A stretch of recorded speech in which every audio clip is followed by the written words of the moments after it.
ओम नमो भगवते वासुदेवाय नमः। जय माता रानी। दोस्तों, आप सबका स्वागत है अपने YouTube चैनल श्री हरि में। आज मैं आपके सामने जगन्नाथ रथ यात्रा की पौराणिक कथा लेकर उपस्थित हुई हूँ। जगन्नाथ यात्रा के उपलक्ष्य में बहुत सी कथाओं की मान्यताएं हैं।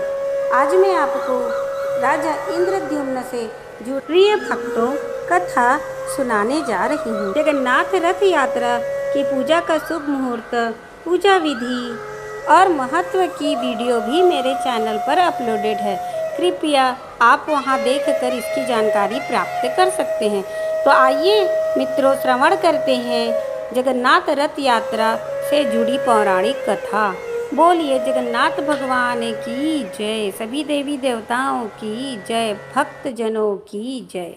राजा इंद्रद्युम्न मालवा का राजा था, जिनके पिता का नाम भारत और माता सुमति था। राजा इंद्रद्युम्न को सपने में हुए थे जगन्नाथ के दर्शन। एक रात भगवान विष्णु ने उनको सपने में दर्शन दिए और कहा, नीलांचल पर्वत की एक गुफा में मेरी एक मूर्ति है, उसे नील माधव कहते हैं। तुम एक मंदिर बनवा कर उसमें मेरी यह मूर्ति स्थापित कर दो। राजा ने अपने सेवकों को नीलांचल पर्वत की खोज में भेजा। उसमें से एक था ब्राह्मण विद्यापति। विद्यापति ने सुन रखा था कि सबर कबीले के लोग नील माधव की पूजा करते हैं और उन्होंने अपने देवता की इस मूर्ति को नीलांचल पर्वत की गुफा में छुपा रखा है। वह यह भी जानता था कि सबर कबीले का मुखिया विश्ववसु नीलमाधव का उपासक है और उसी ने मूर्ति को गुफा में छुपा रखा है। चतुर विद्यापति ने मुखिया की बेटी से विवाह कर लिया।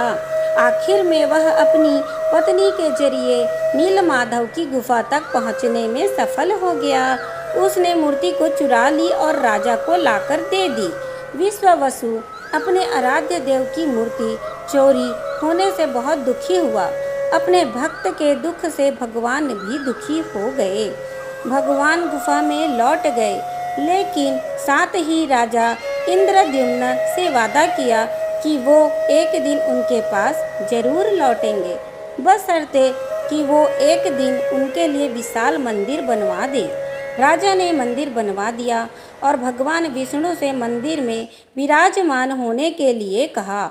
भगवान ने कहा कि तुम मेरी मूर्ति बनाने के लिए समुद्र में तैर रहा पेड़ का बड़ा टुकड़ा उठाकर लाओ, जो द्वारिका से समुद्र में तैरकर पुरी आ रहा है। राजा के सेवकों ने उस पेड़ के टुकड़े को तो ढूंढ लिया, लेकिन सब लोग मिलकर भी उस पेड़ को नहीं उठा पाए।